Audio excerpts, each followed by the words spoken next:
Kalau selalu tak saya, cuba tanya dia, tanya Ustaz Al-Aidrus tu, saya tanya Ustaz, macam mana tentang apa ni, pelbagai persekutuan, ya, kafir ke tak kafir? Sebab haji-haji pernah sebut tahun 80-an dulu, pelbagai ini kafir, pelbagai ini tawud, pelbagai ini penjajah, kan? Jadi saya nak tanya Ustaz lah, macam mana hukum dia pelbagai ini kafir tak kafir? Kalau dia tanya soalan itu, yang melibatkan pemimpin dia, pemimpin yang dia sokong, sudah pasti dia akan jawab apa? Kita kena dengar dulu, tabayun dulu, kena dengar dulu tuan guru haji-haji sebut apa, fahamkan dulu konteks dia, apa ucapan, ada kata macam tu. Ya, tapi kalau Abdullah pihak baik, dia dengan lajunya, dengan gopohnya terus menjawab. Di situ dia tidak berlaku adil. Ya, seorang ustaz, ya, kalau nak gelak ulama betul pulang lah, tapi tidak adil di dalam memberikan jawapan. Ya. Assalamualaikum warahmatullahi wabarakatuh. Alhamdulillah, syukran kita bertemu lagi. Okey geng. Bila macam berlaku yang pemuda Ashabul Kahfi ni, isu yang panas sekarang ni, and then orang yang selepas ucapan Datuk Seri Anwar Ibrahim dah seminggu lebih tu, lepas tu barulah wujudkan balik soalan. Orang yang tanya soalan kepada Ustaz Azhar Idrus tu pun salah. Lepas tu Ustaz Azhar Idrus pun menjawab melalui soalan tu. Kita tahu Ustaz Azhar Idrus memang dia tak dengar ucapan Anwar Ibrahim. Tetapi apabila soalan itu berdasarkan ucapan seorang pemimpin besar di dalam negara kita, of course lah, Azhar Idrus pun jawab. Dan apabila dijawab dan bertentangan dengan ucapan ataupun kenyataan Ustaz Azhar Idrus sewaktu 2018, 5 tahun yang lalu, of course akan ada serangan. Pakak-pakak hantamlah Ustaz Azhar Idrus. Aku pun kesian, babe. Aku kesian. Memang aku ada hantam juga. Tapi aku pun fikir Ustaz Azhar Idrus menjawab melalui soalan yang ditanyakan. Dan Ustaz Azhar Idrus, dia tak dengar pun jawapan ataupun ulasan penuh ataupun ucapan penuh Datuk Seri Anwar Ibrahim. Dia macam sewaktu Anwar Ibrahim bagi ucapan. Tapi apabila bertentangan dengan Ustaz Azhar Idrus punya kenyataan waktu 2018 dan sekarang baru-baru ni 2023, Ustaz Azhar pun menjawab macam lain pula. Kristian tak ada yang masuk syurga, semua masuk api neraka kan.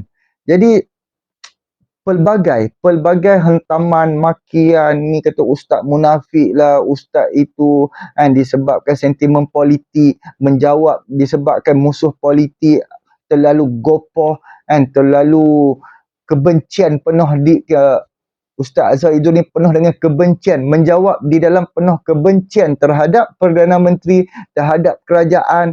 Sebab tu Ustaz Azhar Idrus dihantam dan juga dihantam. Jadi aku pun kesian juga. Aku duk baca komen-komen, aku baca kan. Jadi aku fikir-fikir tak apalah.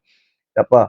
Aku nak bawa bersama dengan hampa aku nak sebut nama dia apa ya, Fauzuddin ni, untuk berkongsi dengan kita bersama-sama, dan dia ada buat reaction terhadap Ustaz Syihabuddin. Walaupun semalam aku dah post dah kan, kenyataan dan juga ulasan daripada saudara Amin dan juga saudara Ustaz Syihabuddin ni, tapi aku nak bawa dengan hampa sama-sama.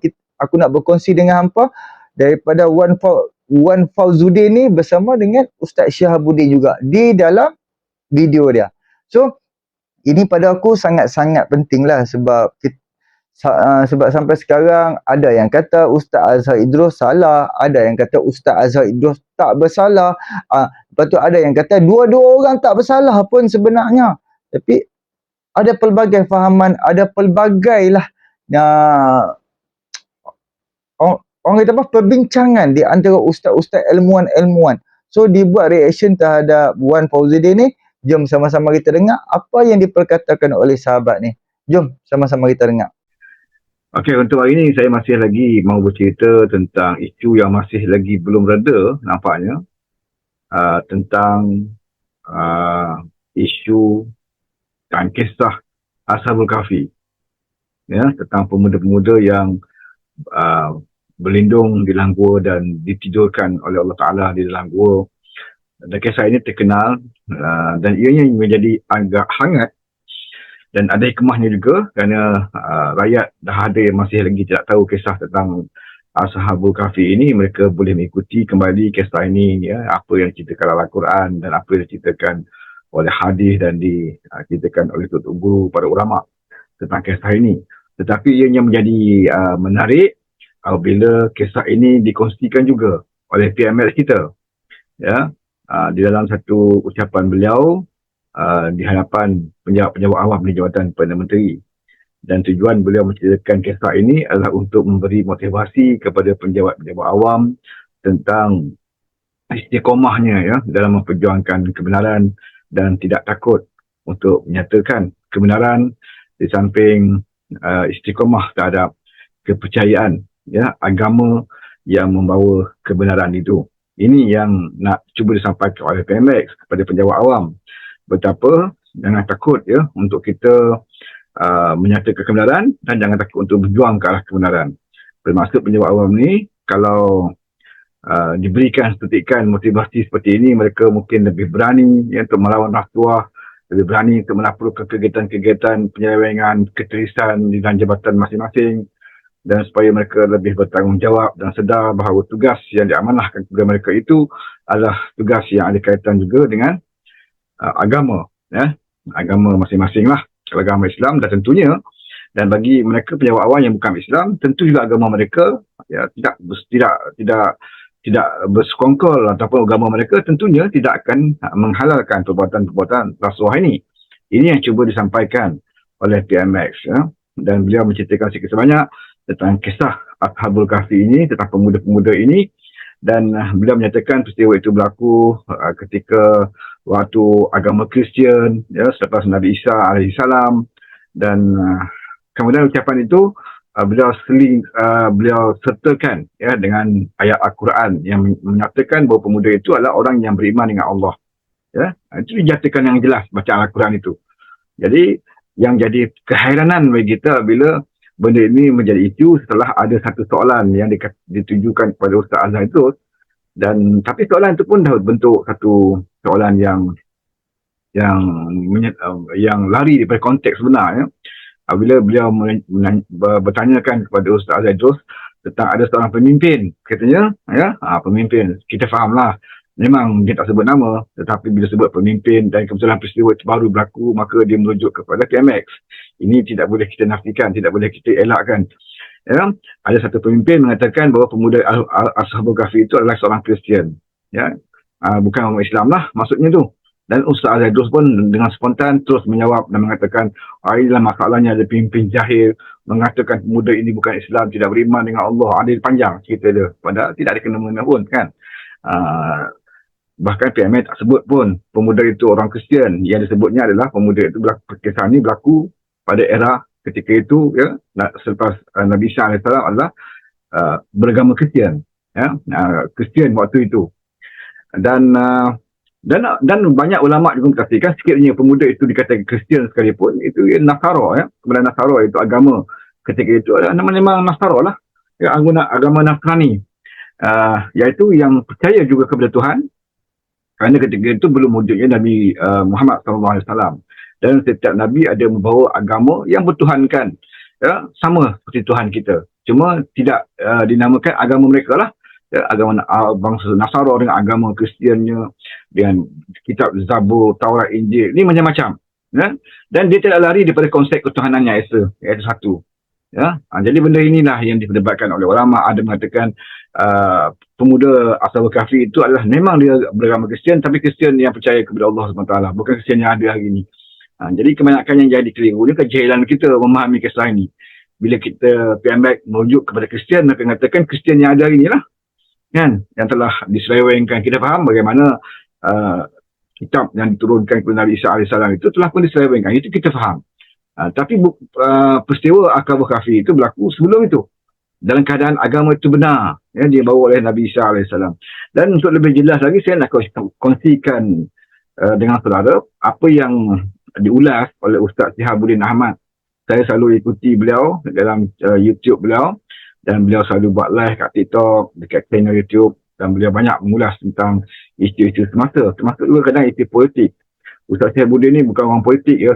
Saya lihat cara dia bukan orang mana-mana parti. Dia selalu memberikan ulasan kata apa saja yang kontroversi, terutamanya melibatkan agama, ya, datangnya daripada mana-mana pihak sekalipun, dia selalu mengulas lah, dia suka mengulas, dan saya selalu ikuti urusan-urusan beliau. Dan dalam isu ini, beliau juga turut mengulas tentang apa yang diperkatakan oleh PMX kita. Jadi saya nak share dengan saudara, ya, dan kita dengarlah sama-sama apa yang beliau kongsikan. Sebelum itu, kita dengar dulu apa yang dia perkatakan, ya, supaya kita lebih adil. Kita dengar dulu apa yang dikatakan oleh PMX lah. Allah menyebut dalam Quran, akan aku ceritakan kisah yang sebenar. Yang surah Kahfi ni menarik kerana dia ada banyak persamaan dengan Bible, The Cave. Nanti bila saya sebut macam ni, kita Anwar telah samakan Quran dengan Bible. Tu pula aku nak jawab. Ini sebab saya kata pemikiran yang terlampau, dia tak dengar konteks, dia ambil itu. Tengok, Anwar samakan semua agama. Oleh demikian tidak boleh diterima sebagai pemimpin negara ini. Baik. Baik, tetapi yang saya sebut dalam cave, ke mana ada sejarah? Kerana sebenarnya sejarah dalam cerita cave Kahfi itu zaman Kristian. Tetapi diberikan nilai yang baik bahawa ada pemuda-pemuda masa itu Kristian. Jangan lupa. Kadang-kadang, tapi kalau saya kupas begini, orang Kristian kan senang kan? Kita gunakan dalam Quran kisah sejarah di zaman Nasrani, di mana anak muda itu diselamatkan kerana prinsip mereka yang kental. Akan kuceritakan kisah sebenarnya. Apa cerita sebenarnya? Innahum fityatun amanu bi rabbihim wa zidnahum huda. Anak muda dengan keyakinan mereka, dengan iman mereka, Allah tambah petunjuk kepada mereka. Mengapa? Tengok di sini pun jelas apabila PMX membaca ayat Quran, dia menyatakan anak muda yang Allah beri petunjuk kepada mereka. Bermaksud secara tidak langsung, kalau orang faham apa yang disebut oleh PMX itu adalah berkenaan anak muda yang beriman dengan Allah Subhanahu Wa Taala.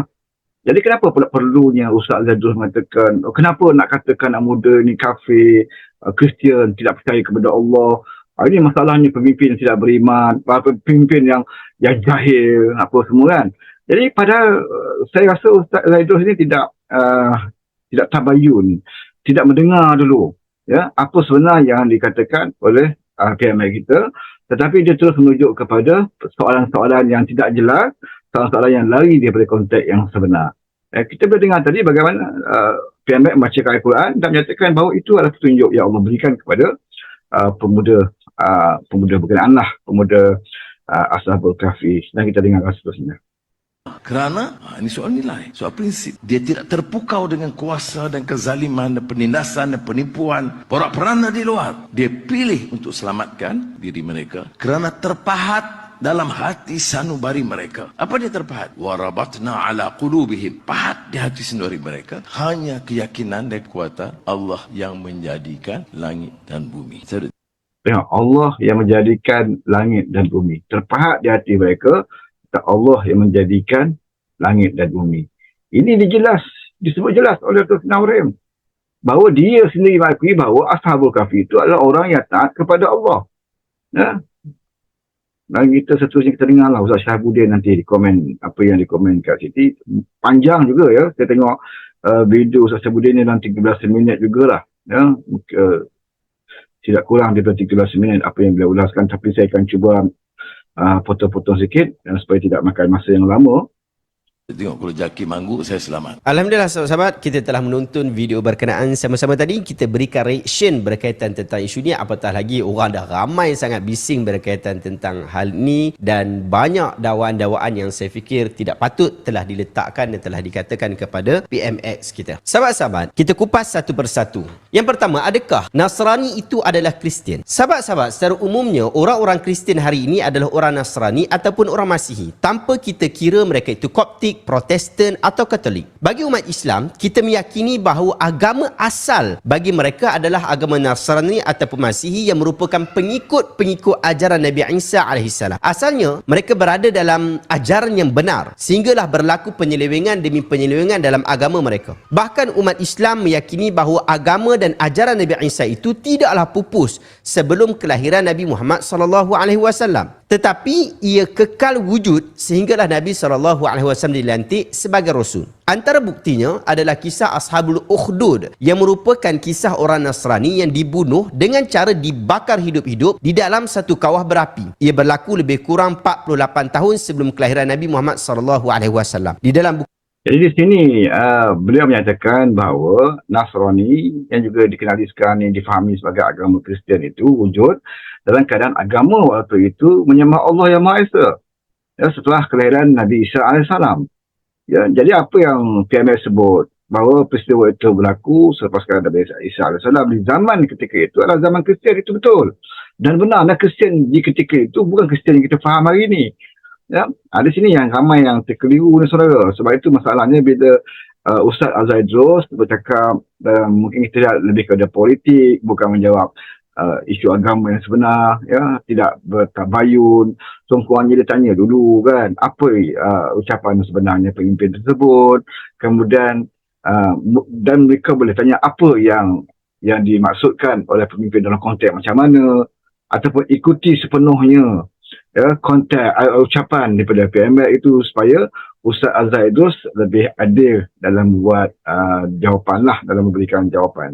Buku Sirah Nabi Ar-Rahiqul Makhtum, Sirah Nabi yang terbaik, dia menyatakan bahawa tarikh ia berlaku adalah tahun 523 Masihi. Nabi SAW. Di samping itu saya juga nak promote jugalah Ustaz Syihabuddin ni, dia ada jual banyak kitab ya, Sahih Al-Bukhari, ada jilid 1, 2, 3, banyak macam-macam buku agama lah. Ada yang beliau sendiri tulis, karangan beliau, ada buku-buku yang lain ya, seperti mana dia sebut tadi yang ditunjuk pada kita tadi. Jadi anda boleh berhubung dengan dia lah. Saya pun tak ada nombor telefon dia. Saya ada pernah minta nombor telefon dia tapi melalui komen di channel YouTube, tapi mungkin beliau tak baca. Tapi bagi anda yang berminat ya untuk mendapatkan buku-buku pada Ustaz Syihabuddin, boleh kita bantu dia sedikit ya. Bolehlah berhubung dengan dia. Tapi cara nak dapat nombor telefon dia, cara berhubung, mungkin saudara boleh ikuti channel dia, Syihabuddin Ahmad. Ya, anda boleh subscribe channel dia dan anda boleh dapatkan banyak info-info semasa yang beliau sampaikan di channel beliau tersebut. SAW lahir pada tahun 571 Masihi. Jadi lebih kurang 48 tahun. Sahabat-sahabat, Allah Ta'ala berfirman, Ba'da a'udzubillahi minasyaitanir rajim, innal ladzina amanu wal ladzina hadu wan nasara was-sabiina man amana billahi wal yawmil akhir wa 'amila salihan falahum ajruhum 'inda rabbihim wala khaufun 'alaihim wala hum yahzanun. Sesungguhnya orang-orang yang beriman, orang-orang Yahudi, orang-orang Nasrani, iaitu orang Kristian, dan orang-orang sabiin, sesiapa sahaja di antara mereka itu beriman kepada Allah dan beriman kepada hari akhirat serta beramal saleh, maka bagi mereka pahala balasannya di sisi Tuhan mereka dan tidak ada kebimbangan dari berlakunya kejadian yang tidak baik kepada mereka dan mereka pula tidak akan rasa berduka cita. Surah Al-Baqarah ayat 62. Kata Imam Fakhruddin Ar-Razi, pengarang kepada kitab tafsir Mafatihul Ghaib, dia sebut, dia kata, al-muradul ladzina amanu qabla mab'ath Muhammad sallallahu alaihi wasallam bi Isa alaihi assalam ma'al bara'ah an abatilil yahud wa nasara bisla Qais bin Sa'idah wa Bahira ar-Rahib wa Habib an-Najjar wa Zaid bin Amru bin Nufail wa Waraqah bin Naufal wa Salman al-Farisi wa Abu Dhar al-Ghifari wa Wafad an-Najashi. Maksudnya mereka yang beriman sebelum kebangkitan Nabi Muhammad dengan Nabi Isa dalam keadaan bebas daripada kesesatan yang ada dalam agama Yahudi dan Nasrani seperti Qus bin Sa'idah, Bahira ar-Rahib, Habib an-Najjar, Zaid bin Amru bin Nufal, Salman al-Farisi, Abi Dhar al-Ghifari dan Wafa an-Najashi. Anda boleh rujuk dalam jilid yang ketiga, muka surat 536. Banyaknya Ustaz Syihabuddin menceritakan panjang lebar ni untuk kita lebih faham bahawa tentang ajaran Kristian ketika itu yang diceritakan dalam Ashabul Kahfi. Jadi Ustaz Syihabuddin menceritakan lebih banyak tentang ayat Quran ya, seperti mana yang disebut tentang pandangan-pandangan ya, ulama-ulama terhadap kisah ini. Jadi itu yang sebenarnya yang kita kena faham ya. Saya tak boleh nak lama untuk tunjukkan, share dengan saudara. Saya teruskan kepada ulasan-ulasan beliau yang lain ya, sebab dia banyak cerita tentang okey. Saya nak tahu pandangan-pandangan beliau lah ya tentang apa yang dimaksudkan, yang diceritakan di dalam kisah Ashabul Kahfi. Itu yang sebenar yang kita nak tahu sebenarnya ya. Okey. Yang lain tu dia sekarang ni dia banyak cerita pasal latar belakang lah, latar belakang agama Nasara itu.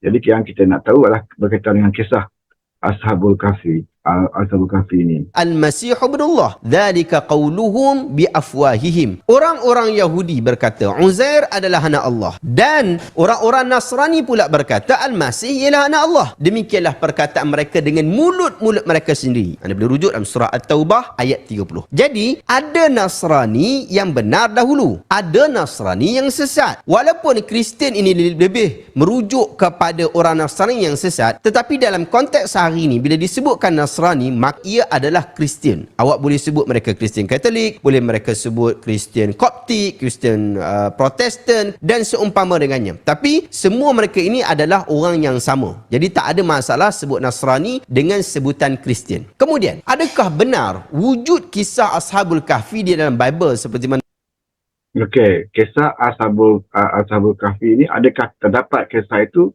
di dalam kitab Bible? Kita dengar apa Ustaz cakap. dakwaan PMX tadi? Tak benar. Memang tak betul. Di dalam Bible tidak ada sebarang kisah Ashabul Kahfi di dalamnya. Tetapi kisah ini popular di dalam buku-buku agama Kristian yang lain. Ia sangat-sangat popular sehingga disebut sebagai well known oleh sebahagian orang Kristian. Kalau anda nak rujuk, anda search saja Seven Sleepers of Ephesus. Anda Jadi apa yang disebut oleh akan Ustaz Syahabuddin, bahawa dalam Bible tidak dinyatakan kisah Ashabul Kahfi, tetapi banyak penganut-penganut ketika itu, Kristian ketika itu, di antara mereka dalam buku-buku mereka menceritakan kisah Ashabul Kahfi, bukan di dalam kitab Bible itu, ya. jumpai pelbagai rujukan Kristian yang menceritakan kisah 7 pemuda yang bersembunyi di dalam gua dan tidur beratus-ratus tahun, daripada 250 Masihi sehingga 408 ataupun 450 Masihi. Kira-kira lebih kurang dalam 121 tahun sebelum kelahiran Nabi Muhammad SAW. Di dalam kisah-kisah orang Kristian, mereka mengatakan bahawa 7 orang itu adalah orang Kristian lah, dan bagi kita umat Islam tiada masalah untuk nak terima bahawa 7 orang itu adalah orang Kristian, kerana zaman itu memang zaman umat Nabi Isa seperti mana yang PMX sebut. Apatah lagi dikisahkan bahawa peristiwa ini berlaku di Turki yang merupakan di bawah pemerintahan Kristian ketika itu. Cuma bagi kita umat Islam, 7 pemuda itu adalah 7 pemuda yang berakidah seperti mana akidah kita. Mereka Jadi jelas, pemuda yang Ashabul Kahfi itu akidah dia sama macam kita. Dan ini yang dimasukkan, yang disebut oleh PMX, dan baca petik ayat Quran itu, yang menyatakan pemuda itu adalah pemuda yang percaya kepada Allah SWT. Jadi tak timbullah soal berkenaan dengan jahilnya PMX ini, menyesatkan pemuda-pemuda ini. Ini tak betul kamu yang kata macam tu, sebab kamu tidak mendengar konteks apa yang PMX sebut, ya. Muslim yang beragama Nasrani. Walaupun kisah ini telah wujud di dalam kitab-kitab orang Kristian sebelum kelahiran Nabi Muhammad SAW, tetapi apabila Nabi Muhammad terima wahyu, Allah luruskan dan ceritakan kisah ini dengan lebih tepat. Boleh jadi sebelum Nabi lahir, orang masih lagi tertanya-tanya, benarkah kisah ini? Ia tidak diceritakan di dalam Bible. Bahkan di dalam mana-mana kitab suci pun tidak wujud cerita ni. Tetapi tokoh Kristian seperti Bishop Jacob of Serach telah menceritakan peristiwa ini sebelum beliau meninggal dunia pada tahun 510 Masihi, iaitu 50 tahun sebelum kelahiran Nabi Muhammad SAW. Demikian juga Gregory of Tours yang meninggal pada tahun 594 Masihi. Dia telah sebutkan kisah ini lebih awal, iaitu sebelum Nabi dilantik sebagai Rasul, dan Ini di antara yang sebut oleh Ustaz Syahabuddin adalah tentang beberapa penganut Kristian ketika itu yang tahu tentang kisah ini. Dan dia menceritakan kisah Ashabul Kahfi ini. Ya, tetapi tidak ada di dalam kitab Bible. Tapi mereka tahu dan mereka bercerita tentang peristiwa Ashabul Kahfi ini. Jadi sebab itulah cerita ini diceritakan oleh Allah dalam Al-Quran supaya kita lebih dapat kisah yang sebenar dan tidak terpengaruh dengan apa yang disampaikan oleh orang yang menerima kisah ini daripada orang ini dan mereka ubah tuai ceritanya, ya. Jadi sebab itu Allah turunkan ayat ini supaya kita lebih faham bahawa pemuda Ashabul Kahfi itu, walaupun ketika peristiwa itu adalah di zaman Kristian, tapi 7 pemuda ini adalah orang yang beretikat sama macam kita lah, ya, orang yang beriman dengan Allah Subhanahu Wa Taala. Jadi saya lanjutkan sikit.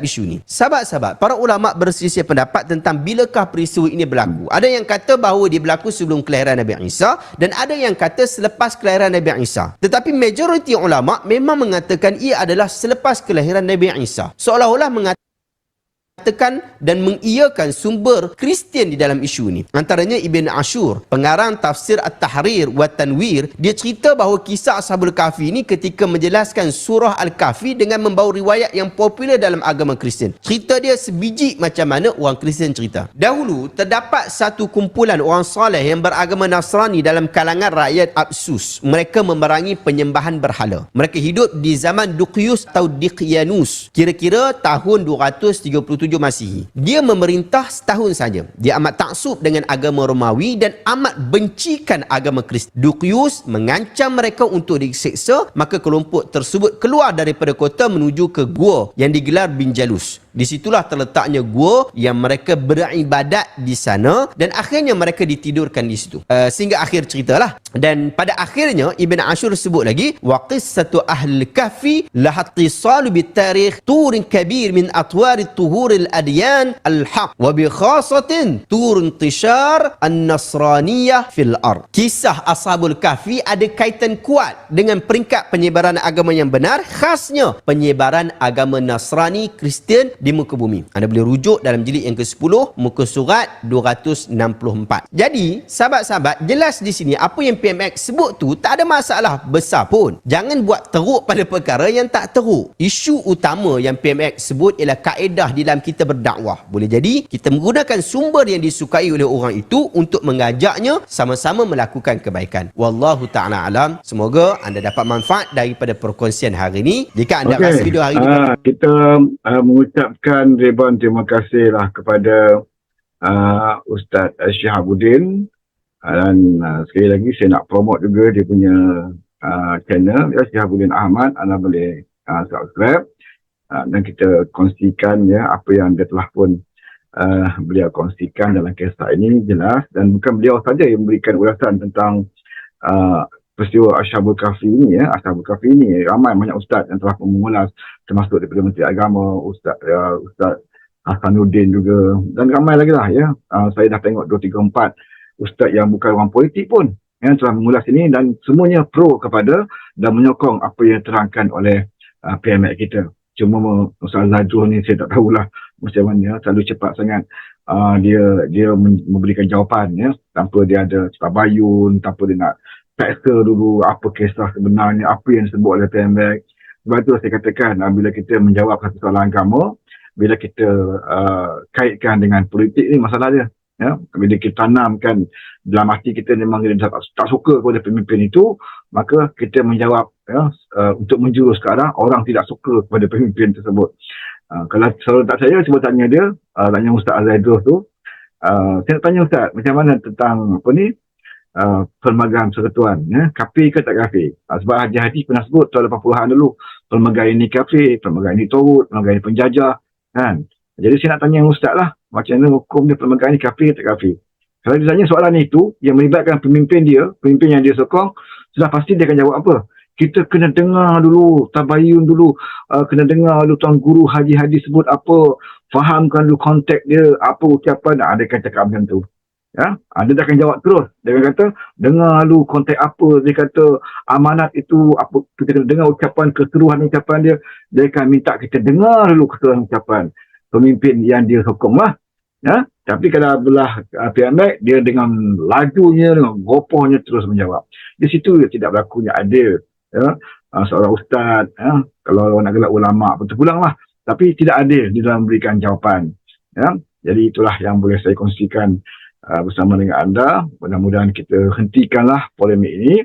Peristiwa Ashabul Kahfi ini sebenarnya baik untuk kita ingat, untuk kita belajar, ya, tetapi jangan jadikan dia bahan politik untuk nak hentam mana-mana pihak sekalipun, apatah lagi kita menghentamnya dengan kaedah yang tak betul ya, kita memfitnah dia, dan apatah lagi kalau fitnah itu datangnya daripada orang-orang agama ya. Jadi saya minta agar Ustaz Azhar Idrus di masa akan datang lebih adil dalam memberikan jawapan. Kalaulah soalan itu mendatangkan ragu-ragu pada dia ya, ataupun soalan itu bila Ustaz fikirkan ada berunsur politik sedikit, dapatkan dulu keterangan, dapat dengar dulu apakah sebenarnya, konteks apa, ya. Jadi tidaklah dilihat seperti Ustaz tidak berlaku adil dalam memberikan jawapan. Jadi saya cukup sampai di sini.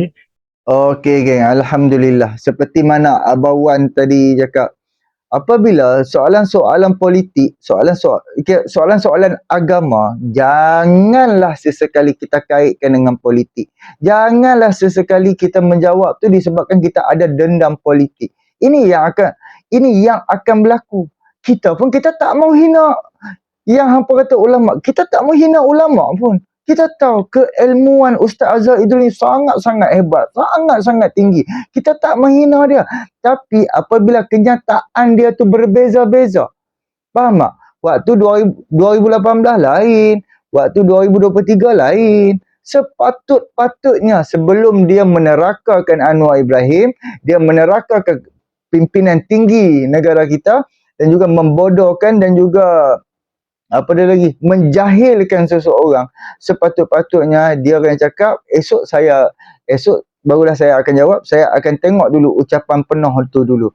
Sepatutnya macam tu, tabayun dulu, bersabar dulu, jangan terlalu gopoh duk nak jawab. Tapi benda ni jadi tak adil lebih. Sebab tu ada ilmuwan kata Azhar Idrus pun tak bersalah, Anwar Ibrahim pun tak bersalah. Sekarang ni apa yang isu sebenar-benarnya? Isu yang sebenar-benarnya apabila Anwar Ibrahim kepimpinan dan kerajaan hari ini dijahilkan, dinerakakan, dibodohkan. Allahu Akbar. Tujuan yang sebenar-benarnya Anwar Ibrahim bawa cerita pasal 7 orang Ashabul Kahfi ni, bukan sebab apa? Sebab keteguhan 7 orang ni yang Allah jaga, yang Allah bagi keyakinan terhadap perintah Allah, keyakinan terhadap Allah. Tawakal kepada Allah tu, itu yang Anwar Ibrahim cuba sampaikan.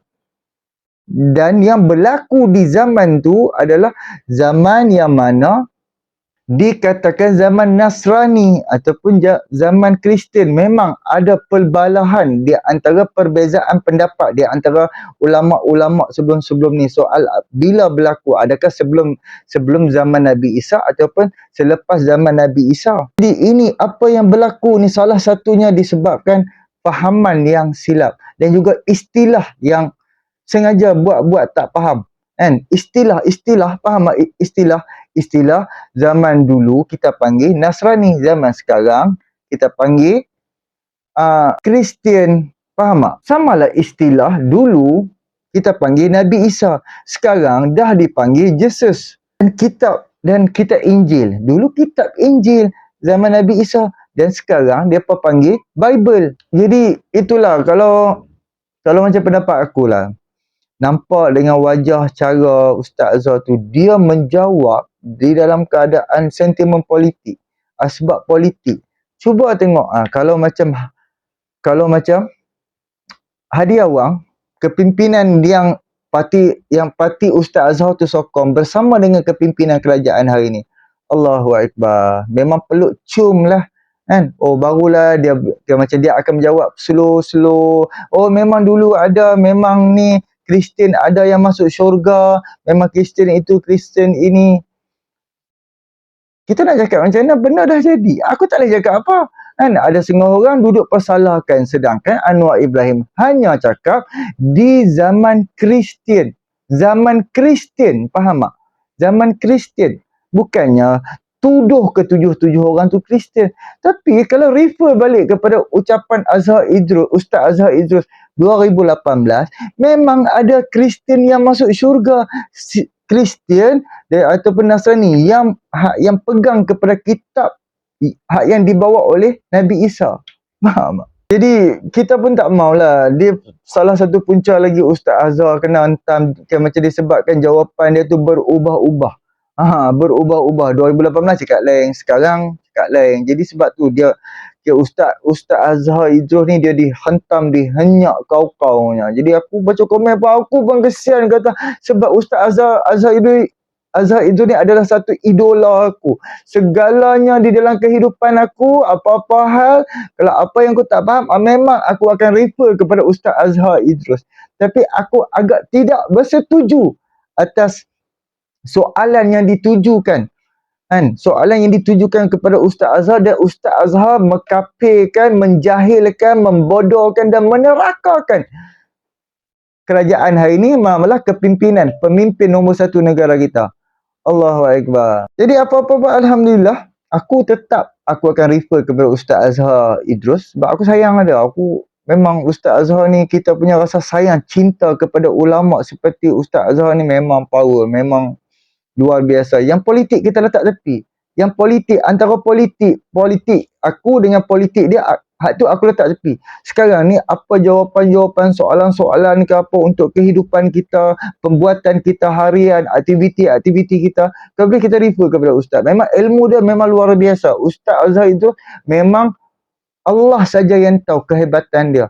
Dan macam di dalam Malaysia ni, kita nak dapat seorang ustaz yang hebat macam Ustaz Azhar Idrus ni memang susah sangat duk nak dapat. Kan? Tapi disebabkan kita bangga kita ada seorang ustaz yang hebat macam ni, walaupun kita berbeza politik, no problem, tak ada masalah. Tapi disebabkan dia punya jawapan dia hak baru-baru ni tu kan, agak sedih sikit. Memang pada aku agak sedih lah. Kita tak boleh lah mengikut cara-cara kawaris, mengkafirkan orang. Kan? Sebab hak yang kawaris ni, baru-baru ni Ustaz Derih Ahmad pun, dia macam bila berlaku hak yang isu-isu kawaris, tiba-tiba dia boleh kata, kan, Ustaz Derih ni dia boleh kata, kalau betul-betul PAH ni duduk kawariskan orang, tak ada dah orang Cina-Cina India dekat Kelantan, Terengganu, kita pun tepuk diri. Alamak, Ustaz hang ustaz atau doktor ke apa, Ustaz doktor, kan, Idris. Tapi kawaris pun takkan hang, aduh. Kawaris ni budaya dan juga bahayanya kawaris ni bukan kepada orang kafir. Kawaris ni terhadap orang Islam, Islam sesama Islam. Seorang Islam yang menerakakan orang Islam, seorang Islam yang menjahilkan orang Islam, seorang Islam yang membodohkan, yang memunafikkan orang Islam. Itulah yang dimaksudkan kawaris. Mufti Perlis selalu pesan, kan, khawarij ni, parti golongan khawarij ni wajib kita jauhi. Kita wajib jauhi geng-geng khawarij. So sekarang kita dah nampak, kan. Jadi inilah sedikit perkongsian aku. Kita harapkan semua akan kembali stabil. Kita tak menghina, kita tak ni, tapi apabila ada setengah orang tak boleh terima, itu yang sampai mereka keluarkan kenyataan macam-macam. Disebabkan apa, kan? Kita agak-agak, kan, andai kata kawan kita, siapa-siapa yang bermusuh dengan kita, dengan politik, tiba-tiba dia menerakakan kita, kan, menerakakan pimpinan-pimpinan kita. Sedangkan kita tengok tak ada masalah apa pun kenyataan dia, ucapan dia, disebabkan dia nak orang ikut, orang taat kepada Allah, kan. Apa yang hak pesanan Datuk Seri Anwar Ibrahim tu demi untuk tanggungjawab amanah tabligh fatonah, kan, dan berpeganglah seperti mana 7 orang putera Ashabul Kahfi tu berpegang sewaktu mereka lari daripada kota tu pergi masuk ke dalam gua. Dan apabila sultan tu, raja-raja tu tahu mereka ada di dalam gua, dan dia pergi tutup papan sampai 300 tahun duduk, 300 tambah 9 duduk di dalam gua tu. Barulah ada orang pergi buka papan tu, barulah mereka sedang keluar daripada gua nak pergi beli makanan. Tahu-tahu duit yang dia beli tu duit daripada zaman 300 tahun yang lalu. Jadi inilah sampai sini. Kita jumpa untuk video yang akan datang, insya-Allah. Terima kasih banyak. Subscribe, like, komen dan share. Assalamualaikum.